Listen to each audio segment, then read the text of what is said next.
Hi, welcome to the sports segment here on the AM Show. I'm Benedict Toso. On the other side is Saki. We are bringing you the sports segment this morning, and we're going to tell you more about the transfers, what's happening in terms of players' movement to clubs ahead of the start of the major European leagues. Also, we're building up to what's going to be an amazing tournament. We anticipate it's going to be an amazing tournament after what we saw at this year's FIFA World Cup. That's the FIFA Under-20 Women's World Cup, which will be hosted in France. And this time, there's Ghana inside. The Black Princesses are going to take part in that competition. And ahead of their participation in the competition, they are expected to leave Ghana for Spain today for a pre-tournament campaign. And that's to prepare them for the competition. Now, the tour of Spain will be the second phase of their training after pitching camp at the Ghana Soccer Center of Excellence in Pram Pram. Head coach Steve Basigi believes that this opportunity will help the girls prepare adequately for the competition.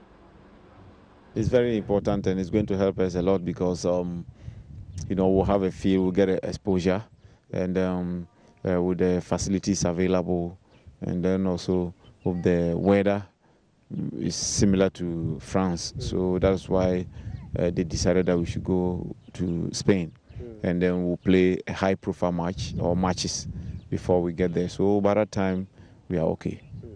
Now, you go to Spain, you play matches, and then you head for the tournament itself. You are in the same group with host nation France. The Netherlands is also in there, as well as New Zealand. These are teams that are well known when it comes to women football. And for France itself, it's a big challenge playing against the host nation. Most especially now that the men have won, it's going to be a motivational factor for them. But for us, we also accept the challenge, and then we'll put everything at the back of our mind, knowing very well that we are playing the host nation. We will also do our very best to get good results out of it.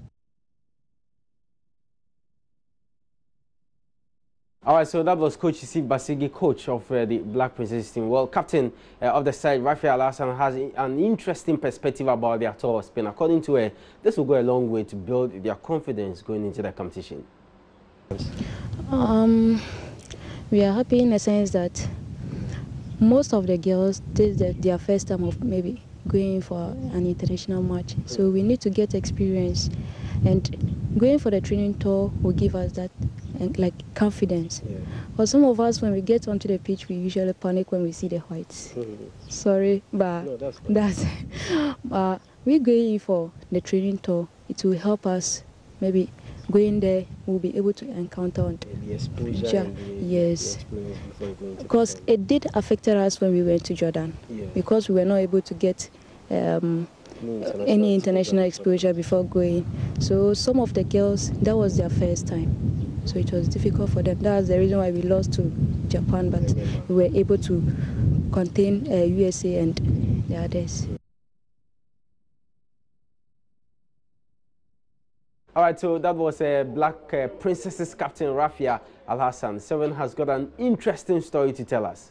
Well, Indiana Stars CEO Albert Comey has labeled the MPP government as more corrupt than the Ghana Football Association. Therefore, they cannot dissolve the association. According to him, the path chosen by the government since the airing of the Anas Aremeyaw Anas expose in football corruption is just unfortunate. When Amati went to deal in cocaine and was caught and jailed, did we therefore deduce that then parliamentarians are all cocaine dealers? No. Did we dissolve them? Those are the issues that we are looking at. Now, I think the dissolution is not the answer to this thing. Anas have done this work at other sectors. You understand? Did they dissolve the place? Now, Ghana Football Association is under National Sports Authority. The whole Director General was cited. 6 other members were cited. Have they dissolved the place? I have heard that now the Deputy Minister has been reinstated. What went on? They investigated themselves. Is that not it? So please, you see, when you sit down, and some of us that have decided to go the hard way, it's not easy to go to meetings and people are living affluence and you are trying to keep your descendant for you to be called a thief. You see, it hurts me so much.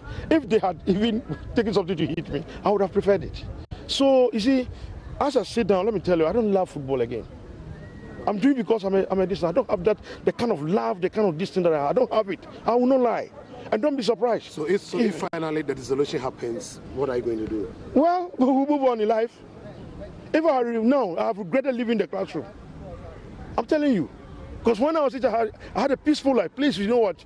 I am not comfortable with the politician. Because my father was wrongly beaten at the castle, and he never died. So that is the reason why I don't get closer to politicians. You seem to be very emotional about I'm very, very, because I'm telling you, if I've lost my father through this kind of thing, and I will not let somebody abuse my life like that again. So if they deserve it, you understand? The only thing I do, I will tell you for a fact that I will tell and I really appreciate what you've done for me. But I will leave football and see nobody. I will not talk and even give my knowledge to anybody. But you spent almost all your life in football. That is unfortunate. I'm telling you, I'm regretting. I am so bitter. Bitter in the sense that, look, when I look at what some of the media labeled some of us, you understand?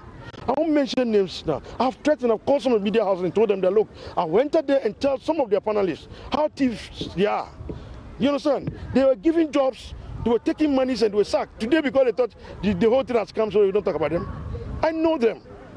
I have challenged the referee because I wrote that, yes, I said we, the administrators, we, the football people, has contributed to this problem. Talk about corruption as if corruption, in football, corruption can be on the field. It's on and off.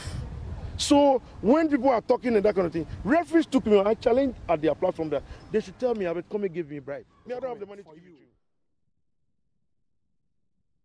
Well, an explosive interview there by Albert Comey, who is Indiana Stars CEO. We definitely will bring you more of this in our subsequent sports bulletins. But we are wrapping up 7. Yes, the Alisson deal to Liverpool confirmed. But let's not talk about Alisson. Let's talk about Karius. What does this do to him? Well, Karius at the moment should be damaging his career for the moment. But then he, as somebody that like he sees as his father, which is Jurgen Klopp, he probably has a plan for him. Definitely, we know that Jurgen Klopp didn't want him out of the club. Whether Karius is going to be a second goalkeeper to Alisson or not, we are yet to know. But then we know that for now, they are looking for successful jobs for him to go elsewhere, probably on a loan deal in the Premier League or probably in the Bundesliga. All right, we have to leave it here. We'll definitely bring you more in terms of the transfers and more talk later when you join us at 2 on Sports Today, our major sports bulletin. I'm Benedict Osu. 7 joined me this morning for the AM Sports. We are back same time Monday with another exciting edition of the program. Until then, bye-bye and take care.